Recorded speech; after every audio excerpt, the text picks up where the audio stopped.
In the Dakota Territory, summer of 1878, a man was digging his family's grave, or so the consensus went. His name was Albrecht Steiner, a German immigrant with quiet hands and eyes that seemed to see through the very soil he was turning. He was not digging a rectangular plot. He was excavating a massive shallow basin, nearly 50 feet long and 20 feet wide, with gently sloping sides. It was the shape of a great, overturned boat. All summer, under the relentless prairie sun, he and his 2 oxen worked, carving this strange wound into the earth while his neighbors built their log cabins tall and square against the sky. They watched him from a distance. They saw him hauling field stones, not logs. They heard the patient chip, chip, chip of his mason's hammer, a sound as foreign as his accent. The whispers started at the trading post, then grew louder at Sunday socials. "He's digging a root cellar to live in," one would say. "It's a tomb," said another, and that was the name that stuck. Steiner's tomb. By autumn, the thing was finished. It was less a house and more a feature of the landscape. A low, stone-ribbed mound of earth with a single stout door and 2 small, deep-set windows. It barely rose above the prairie grass. It looked ancient, stubborn, and utterly insane. What did this quiet stonemason understand about survival that every seasoned pioneer, every experienced carpenter, had missed? The answer would arrive with the deadliest winter in living memory. And to understand what he knew, you first have to understand the terrible physics of the cold they all faced. Hit that subscribe button right now and drop a comment telling us where you're watching from, because this is the story of how a house built from stone and mockery rewrote the rules of survival on the American frontier. The problem in the Dakota Territory was not simply the cold. It was the nature of the cold. It was a living entity, a predator that hunted with wind and time. Winter did not just visit, it laid siege. For 6 months of the year, the land was an iron plate of frozen earth under a sky the color of slate. Temperatures of 20 below zero were common. 40 below was a trial. 50 below was a death sentence. And the wind was its constant accomplice, a relentless, soul-stealing wind that blew unobstructed across hundreds of miles of flat, frozen prairie. It found every crack, every seam, every pinhole in a man's defenses. It didn't just make you feel colder. It actively stripped heat away from any surface, be it skin or wood. The concept of wind chill wasn't a scientific term yet. It was a visceral reality. It was the difference between hardship and a frozen lung. The settlers fought this enemy with the only weapon they knew, the log cabin. It was the architectural icon of the frontier, a symbol of self-reliance and tradition brought over from the forested hills of the American East and the woodlands of Northern Europe. A well-built cabin by a man like Elias Thorne, the settlement's most respected builder, was a work of art. The logs were scribed and fitted with masterful precision, the gaps chinked with a mixture of mud, moss, and animal hair. They were sturdy, handsome structures that spoke of security. But they were failing. They were failing slowly, expensively, and sometimes fatally. The settlers were trapped in a paradox of their own making. The very material they used for shelter was an inefficient barrier against the Dakota cold. Wood is a relatively poor insulator. A solid 10-inch log wall has an R value, a measure of thermal resistance, of about 10. Modern, poorly insulated walls have a higher rating. This meant that heat poured through the walls and roofs of their cabins. To stay warm, they had to wage a constant, desperate war of combustion. The cast iron stove in the center of the cabin became a ravenous god, demanding a ceaseless tribute of firewood. A family might burn through an entire cord of wood, a tightly stacked pile 8 feet long, 4 feet wide, and 4 feet high, in less than 2 weeks during a cold snap. This created a brutal economy of labor. A man spent his entire summer and fall cutting, hauling, splitting, and stacking the wood he would need to survive the winter. The forest, once seen as an endless resource, was being pushed back from the settlement at an alarming rate. The journey to find good hardwood grew longer each year. The work was grueling, and a man's ability to swing an axe was directly tied to his family's chances of seeing the spring. Inside the cabins, life was a constant negotiation with the cold. A small perimeter of warmth existed around the stove, a bubble of perhaps 10 feet in diameter. Beyond that bubble, the temperature dropped precipitously. Water buckets a few feet from the roaring fire would freeze solid overnight. Ink froze in its wells. In the mornings, a rime of frost would coat the blankets on the beds, formed from the sleeper's own crystallized breath. Families lived their lives in that small circle of heat. They cooked there, ate there, repaired tools there, and slept as close as they could. The walls were always cold to the touch. The floors were an ice-cold plain that stole warmth through the soles of the thickest boots. There was no escaping it. The conventional wisdom had reached its limit. The log cabin, a design perfected for the milder, forested climates of another continent, was being broken by the sheer thermodynamic violence of the prairie winter. This was the world Albrecht Steiner observed during his first winter. He was not a carpenter, he was a stonemason, the son of a stonemason, from the foothills of the Bavarian Alps. His knowledge was not of wood, but of rock. In his homeland, people built with stone for 1,000 years, not because it was warm, but because it could be made warm. They understood a principle that the woodsmen of the frontier had never been forced to learn, the principle of thermal mass. Steiner saw his neighbors fighting a battle of insulation and losing. They were trying to hold back the cold. He knew from generations of experience passed down through his craft that you could not hold the cold back. It was too powerful, too pervasive.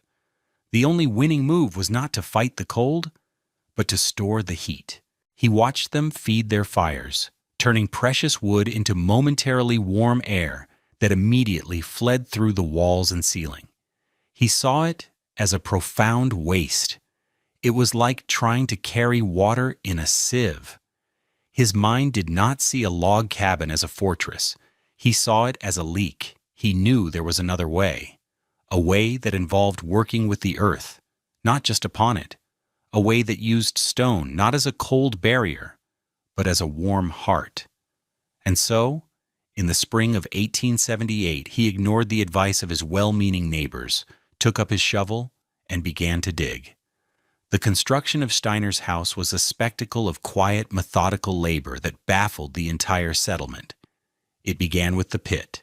He dug down 4 feet below the frost line, ensuring the foundation of his home would rest on earth that never truly froze. This alone was a tremendous amount of work, moving tons of soil with nothing but an ox, a scoop, and his own muscles. Then came the stones. For months, he drove his wagon across the prairie, collecting the field stones left behind by ancient glaciers.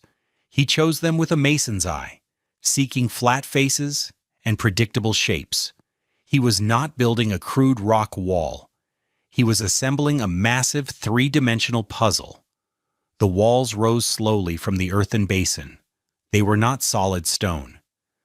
This was the first detail the onlookers misunderstood. Steiner was building 2 distinct walls, running parallel to each other, about 18 inches apart. The outer wall was thick and rough, built with the largest, most irregular stones, designed to bear the load of the earth that would eventually be pushed against it. The inner wall was finer, made of carefully shaped and fitted stones, with a smooth, almost polished interior face. The cavity between these 2 walls was his secret weapon against the wind. He did not leave it empty. He filled it, layer by layer, with a dense mixture of dry sod, clay, and prairie grass. He tamped it down until it was nearly as hard as brick. He was creating a composite wall over 3 feet thick with an outer layer of stone, a thick core of earthen insulation, and an inner layer of stone. Elias Thorne came to visit one afternoon in late summer.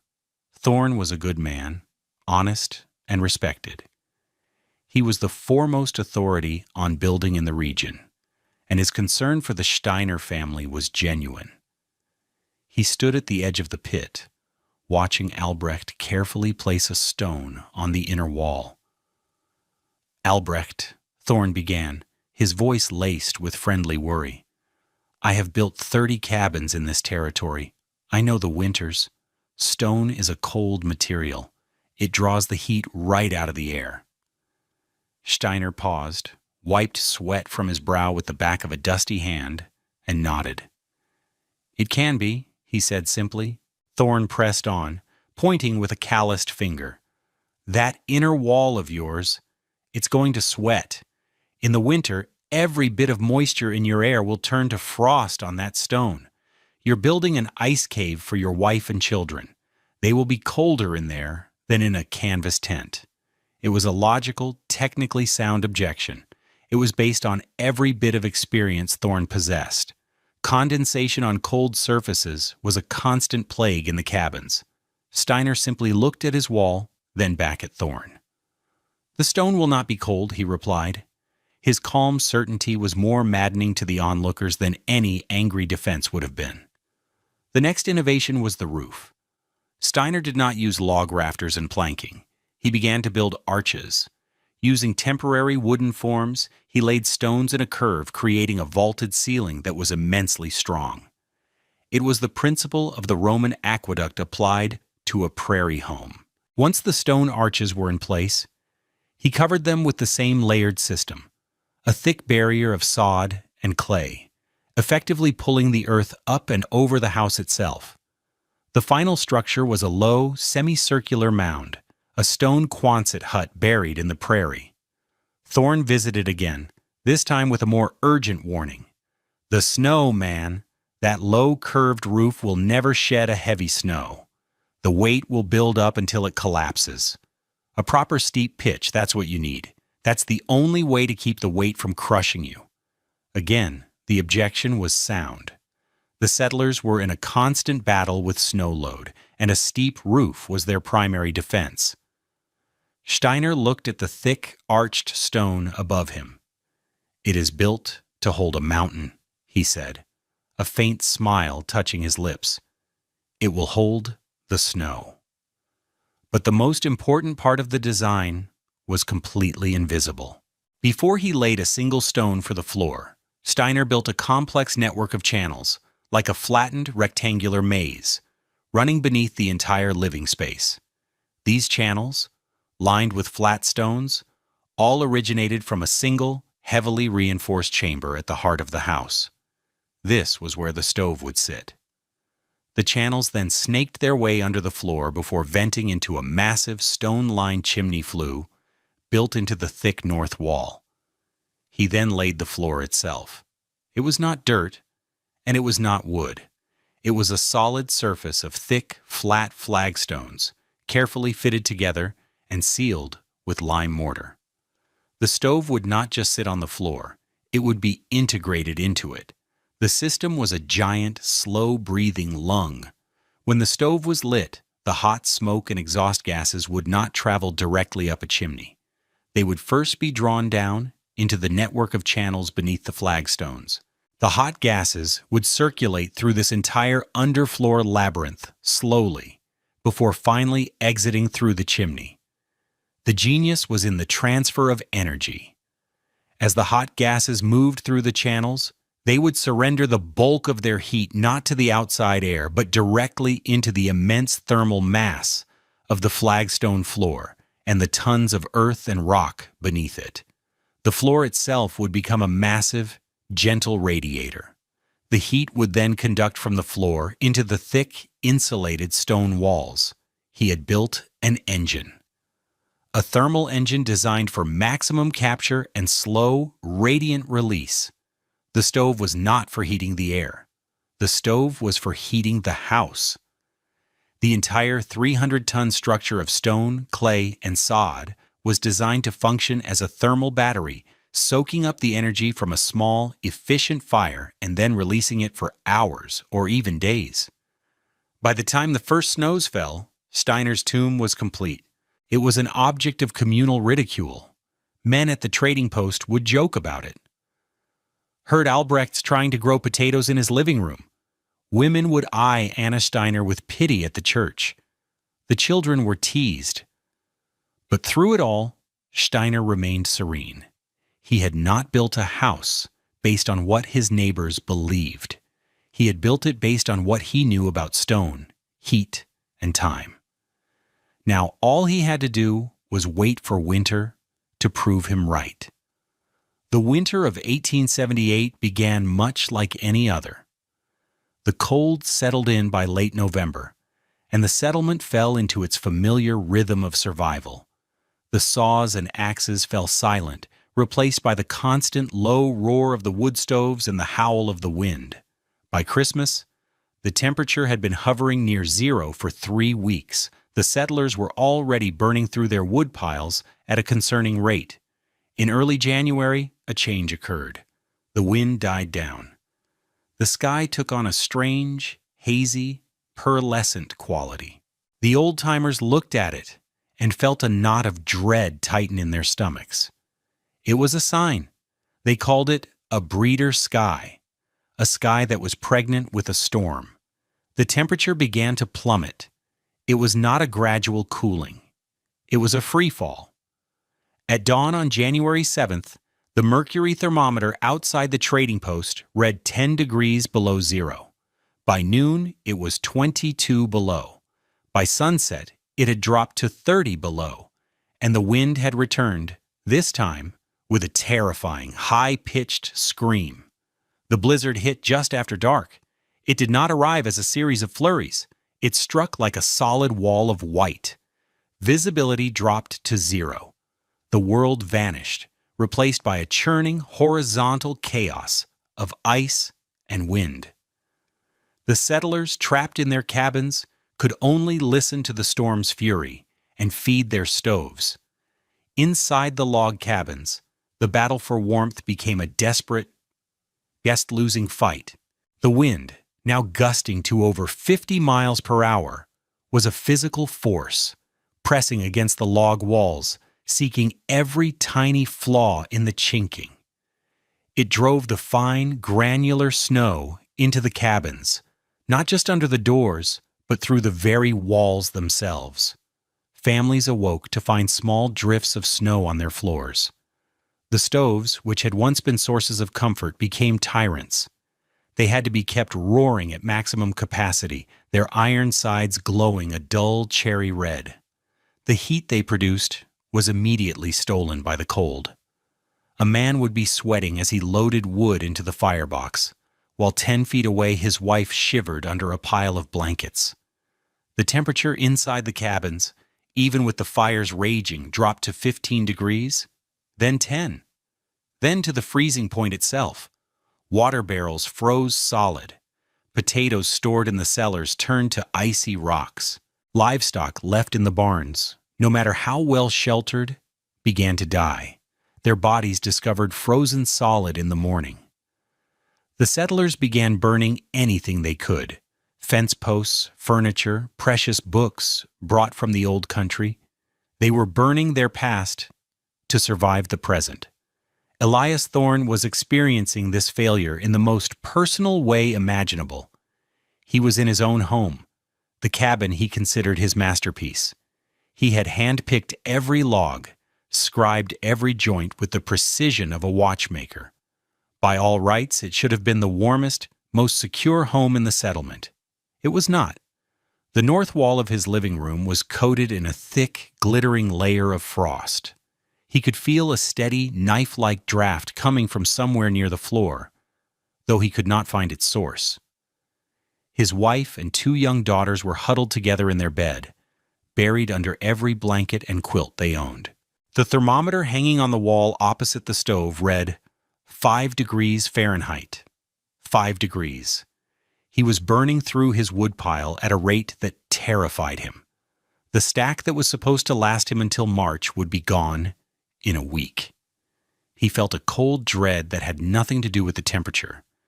It was the dread of a master craftsman who has discovered his craft is worthless. His expertise, his experience, his entire body of knowledge had failed him. He was a king in a castle of ice, and then a thought intruded, sharp and unwelcome. He thought of Albrecht Steiner. He thought of the low stone mound, the tomb, now buried under a mountain of snow. He pictured the thin, sweating stone walls he had warned against. A profound and terrible guilt washed over him. He had stood by, had participated in the mockery, while a man built a house that was, by all conventional logic, a death trap. What if Steiner's pride, his stubborn refusal to listen, had doomed his family? What if Anna and her 2 small children were in there right now, frozen? The thought became an obsession. He could not sit by his own inadequate fire while another family might be perishing. He had to know. He had to see.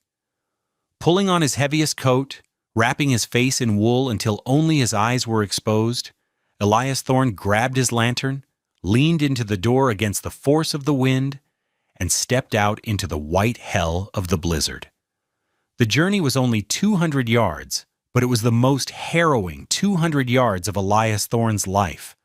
The wind tore at him, trying to rip the lantern from his grasp. The snow was not falling. It was a horizontal blast of tiny, sharp particles that scoured his exposed skin and instantly froze on his eyelashes. He could not see more than 5 feet in front of him. The world was a screaming white void. He navigated by memory, stumbling through drifts that were already waist-deep. He was guided by a single, terrifying image: the frozen bodies of the Steiner family, victims of a foolish, stubborn idea he had done nothing to prevent. The guilt was a fire in his gut, the only warmth he felt. He almost missed the house entirely. It was just a deeper shadow in the swirling chaos. The low, curved roof had done exactly what Steiner had predicted. It had not shed the snow, it had held it. A massive, insulating blanket of white, 10 feet deep in places, now covered the home, protecting it further from the wind. Only the top of the stone chimney and the dark rectangle of the door were visible. He saw no smoke from the chimney, and his heart sank. A cold fire meant a dead family. He stumbled to the door, his clothes stiff with ice, his beard a solid mass of frozen breath. He raised a gloved fist and hammered on the thick wood. The sound was swallowed by the storm. He pounded again, shouting Steiner's name. For a long moment, there was nothing. Then he heard the sound of a heavy bar being lifted from inside. The door scraped open a few inches. A sliver of yellow light cut through the gloom. Thorne squinted, expecting to see a scene of desperate misery, and then it hit him. It was not a sight or a sound. It was a physical force, a wave of warmth. A dense, enveloping wave of still, warm air washed over him, carrying the impossible scents of baking bread, roasting meat, and dry seasoned oak. It was the air of a different season, a different world. It struck his frozen face and felt like a summer sun.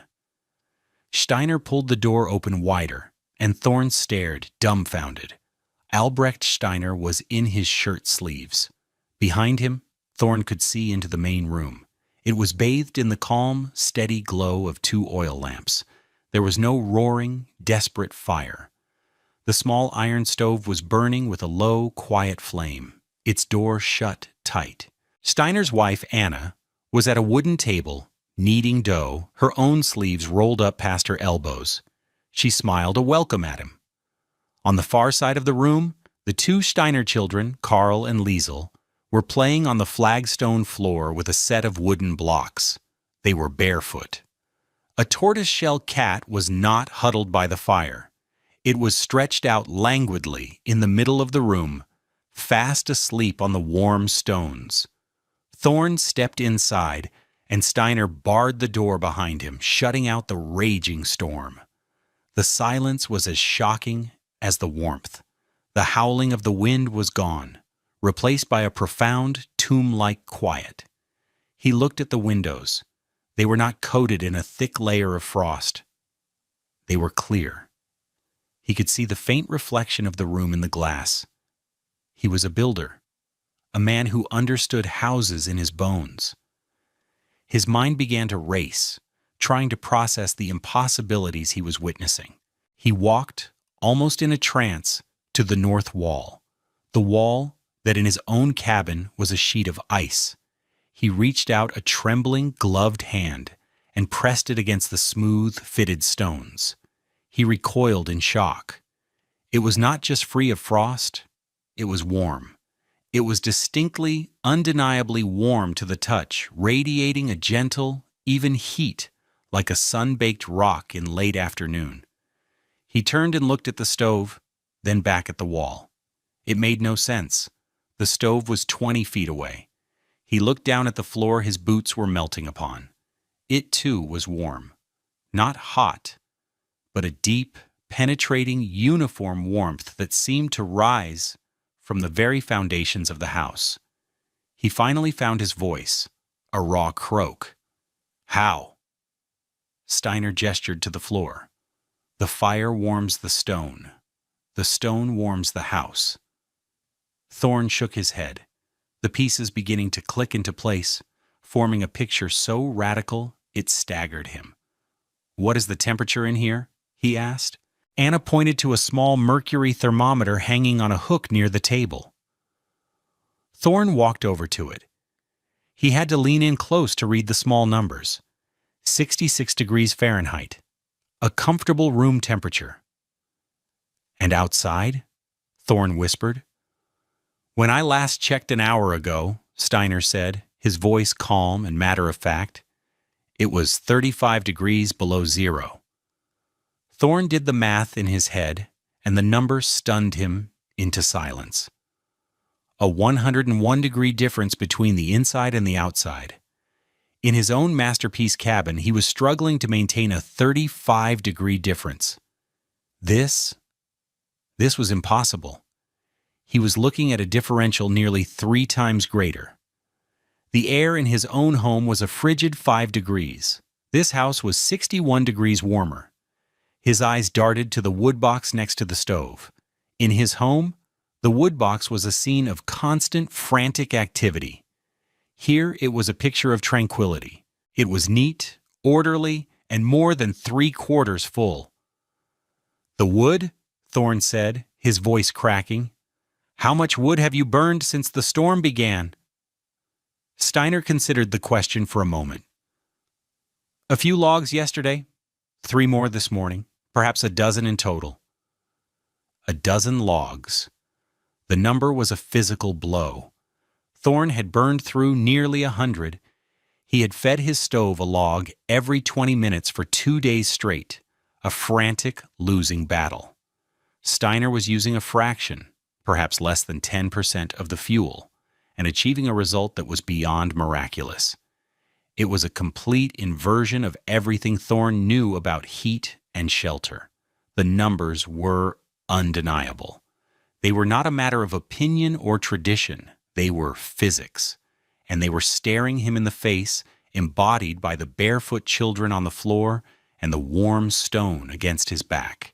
He stood in the center of the warm, quiet room for a full minute, the silence broken only by the gentle hiss of the stove and the distant scream of the wind he could no longer feel. He looked at Albrecht Steiner, this quiet immigrant he had dismissed as a fool. He looked at the simple, radical genius of the structure around him. He saw not a tomb, but a sanctuary. He saw the future. Elias Thorne, the most respected builder in the territory, turned to the German stonemason. His voice was thick with humility and awe. "Albrecht," he said, meeting the man's gaze, "I was wrong. I was completely and utterly wrong. When this storm breaks, will you teach me how you did this?"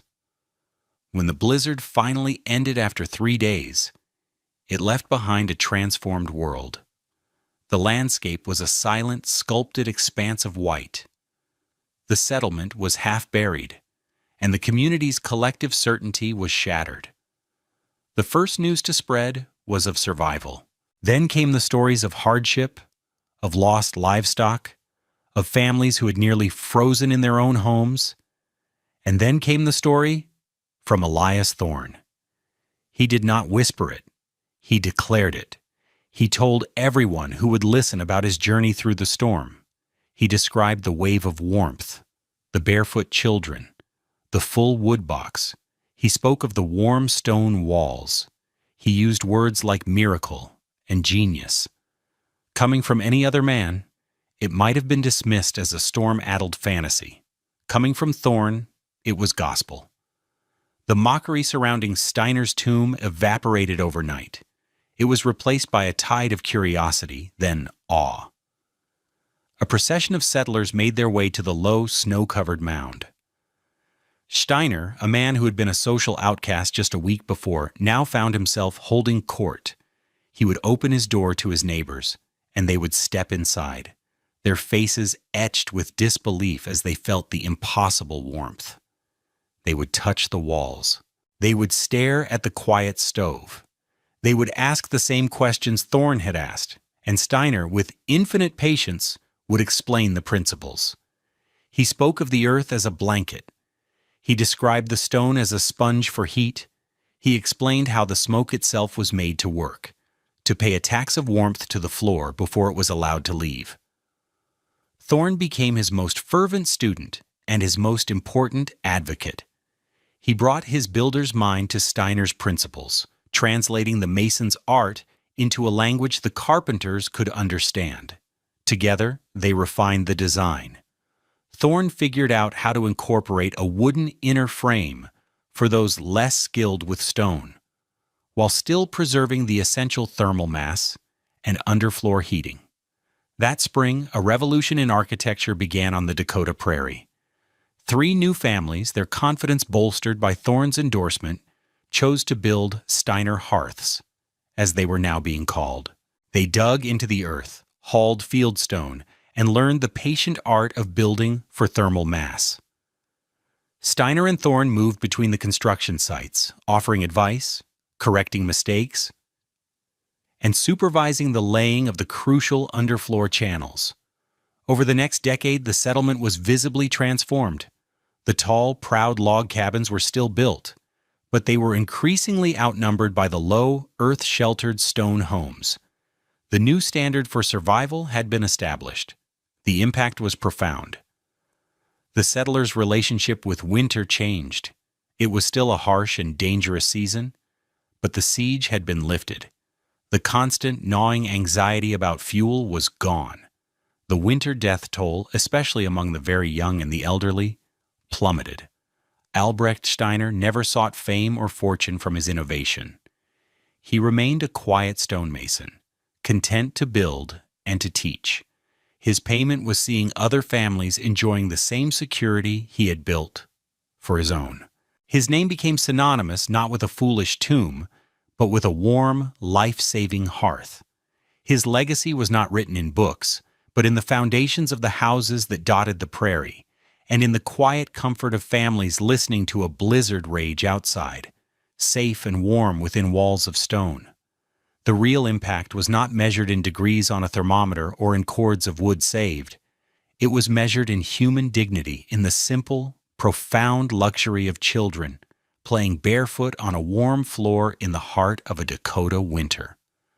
What Albrecht Steiner understood was a truth that is both ancient and perpetually rediscovered. He knew that the most elegant solutions are often not about brute force, but about intelligent design. Tradition is not wisdom if it fails the test of reality, and the most stubborn resistance to a new idea often crumbles in the face of undeniable empirical proof. The settlers of the Dakota Territory learned that the earth itself could be an ally against the cold, and that a house could be more than just a shell. It could be a living system, breathing fire, and radiating life. These same principles of thermal mass, passive heat storage, and earth sheltering are alive today. They are the cornerstones of modern passive solar design and high-efficiency homes, ideas that we now see as cutting edge. Yet they were understood perfectly by a humble stonemason over a century ago, a man who listened to the wisdom of the stone and the earth. If this story changed how you think about shelter and survival, hit that like button to let us know. Subscribe for more forgotten wisdom from the frontiers of human ingenuity, and drop a comment below telling us, what is the coldest winter you have ever faced? Stay tuned for our next story, where we'll explore the lost art of building a riverboat engine that could run on whiskey. This presentation is a fictionalized historical narrative created for educational and entertainment purposes, while the engineering and scientific principles discussed, such as thermal mass, earth sheltering, and masonry heaters, are real and historically significant. The specific characters, names, locations, and sequence of events depicted are dramatic inventions. This content does not constitute professional engineering or construction advice.